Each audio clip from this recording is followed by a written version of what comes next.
જંબુસરમાં ખાતરની અછતથી ખેડૂતોમાં ભારે રોષ. પૂરતું ખાતર ઉપલબ્ધ કરાવવા ઉગ્ર માંગ. જંબુસર તાલુકાના અનેક ગામોમાંથી ખેડૂતો દરરોજ વહેલી સવારથી જ ખાતર લેવા માટે પહોંચે છે.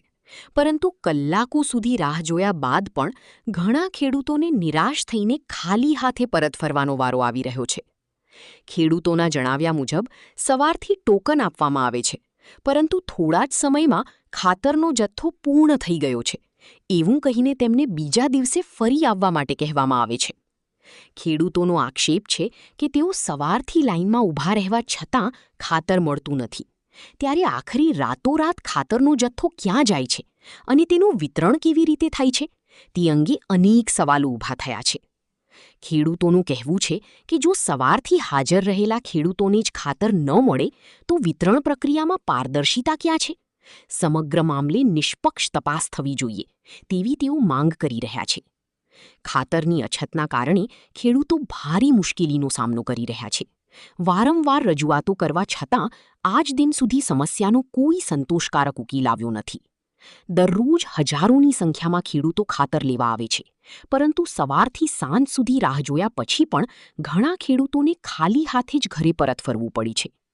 હવે ખેડૂતો સરકાર અને સંબંધિત તંત્રની ઉગ્ર માંગ કરી રહ્યા છે કે જંબુસર તાલુકામાં તાત્કાલિક પૂરતા પ્રમાણમાં ખાતર ઉપલબ્ધ કરાવવામાં આવે, તેમજ વિતરણ વ્યવસ્થાની સંપૂર્ણ પારદર્શક બનાવવામાં આવે, જેથી દરેક ખેડૂતની સમયસર ખાતર મળી રહે અને તેમના પાકની કોઈ નુકસાન ન થાય.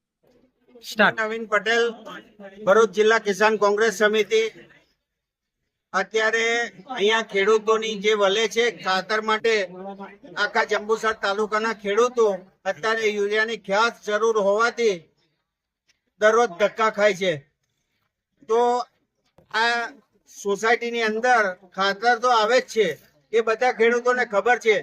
કઈ વખતે પણ ટોકન આપવામાં આવ્યા હતા, આ વખતે ટોકન આપવામાં આવતા નથી.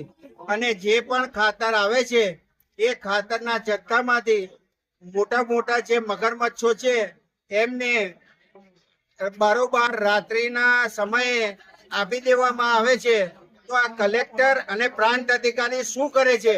અહીંયા મેનેજમેન્ટમાં આ મામલતદાર ને આ બધાને કોઈ આ જંબુસર તાલુકાના ખેડૂતોને કઈ પડી છે કે નહીં, કે પછી આ ખેડૂતો આંદોલનના માર્ગે ચડે?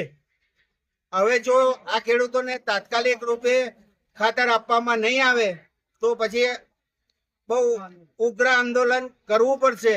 અને તે વખતે એના માટે સંપૂર્ણ જવાબદારી જંબુસર તાલુકા મામલતદાર, પ્રાંત અધિકારી જંબુસર તાલુકા અને ભરૂચ કલેક્ટરની રહેશે. તો મારી ખાસ નમ્ર વિનંતી છે આપના માધ્યમથી આ સરકારને કે મારા ખેડૂતોને પૂરતું યુરિયા આપવામાં આવે. આ જંબુસર તાલુકાની અંદર 2 લાખ એકર જમીન છે, તો આ સરકારને ખબર હોવી જોઈએ કે 2 લાખ ગુણી મારા જંબુસર તાલુકાના ખેડૂતોને જરૂર છે. જો એમ કરવામાં નહીં આવે તો બહુ જ જલ્દી એકદમ ઉગ્ર આંદોલન ખેડૂતોને સાથે રાખીને કરવામાં આવશે. અહીંયા ખેડૂતોનો આક્ષેપ એવો છે કે ગઈ વખતે જે ખેડૂતો લાઈનમાં ઉભા હતા અને અંધારું થઈ ગયું હતું એટલે એ લોકોને ટોકન આપવામાં આવી હતી. એ ખેડૂતોનું કહેવું એવું છે કે ગોડાઉનની અંદર ખાતર પણ હતું.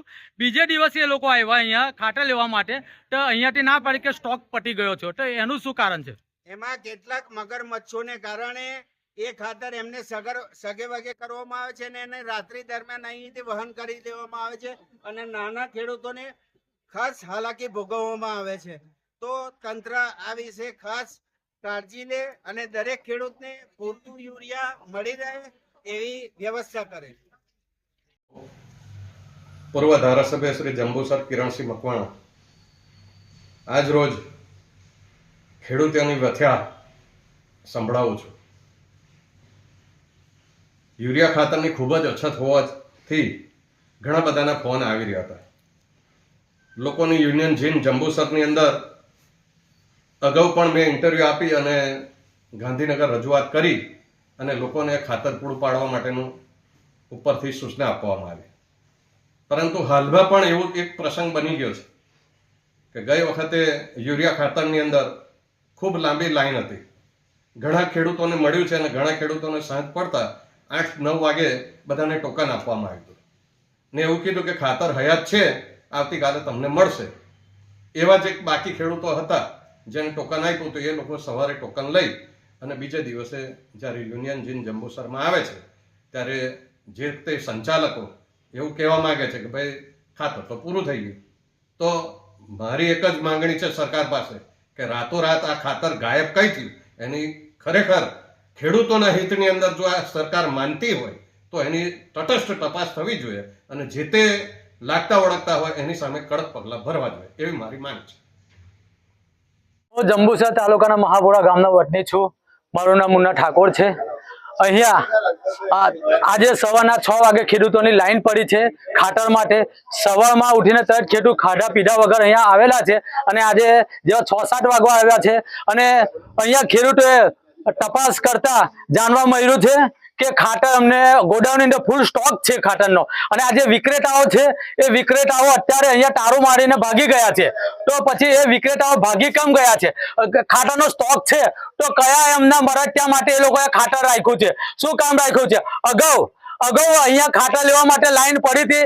એ ગયે મારા કાકા મારા ફાધર ને બધા આવ્યા હતા. સવારના આવ્યા હતા. રાત્રે 8 વાગે એ લોકોને ટોકન આપવામાં આવી હતી અને કહેવામાં આવ્યું હતું કે તમે લોકો સવારમાં આવો તો તમને ખાતર મળી જશે. ખાતરનો સ્ટોક આપણી કને છે.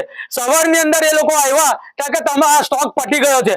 તો રાતોરાત સ્ટોક કેવી રીતે પટી ગયો? જે ઘડી એમને તારું માર્યું તે ઘડી એની અંદર એ ગોડાઉનની અંદર ખાતર હતું તો પછી એમને સવારમાં વિક્રેતા કરવાનું હતું તો પછી રાત્રે એમને એમના કયા મરત્યાઓને એમને ખાતર આપી દીધું છે. કે ખરેખર આ ખાતર કઈ ક્યાં જાય છે? રાત્રે એ ખાતરને પગ આવે છે અને કોના ઘરે ઉપડી જાય છે?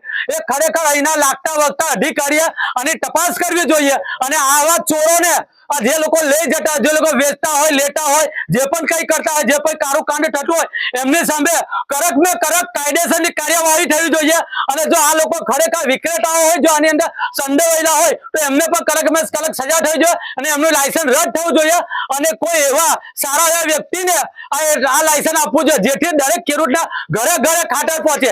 આ લોકો એવું કે છે એક ખેડૂતને 7 જ ગુણ આપવામાં આવે છે. જ્યારે આપણે જોઈએ છે કે ટેમ્પા તો બધા ફૂલ ને ફૂલ ભરેલા હોય છે, ટ્રેક્ટરો ભરે છે, ટેમ્પા ભરે છે. તો અમે જ્યારે લેવા આવ્યા છીએ તો એક જ ખાતા ઉપર 7 જ ગુણ આપે છે.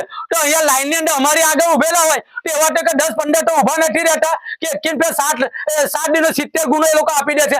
એટલે અહીંયા ખરેખર ખાતરનો કાળો બજાર થાય છે અને આ કાળા બજારને બંધ થવો જોઈએ. જરૂરી છે આ લોકો કાયદેસરની કાર્યવાહી થાય એવી અમારી માંગ ખેડૂતોની છે.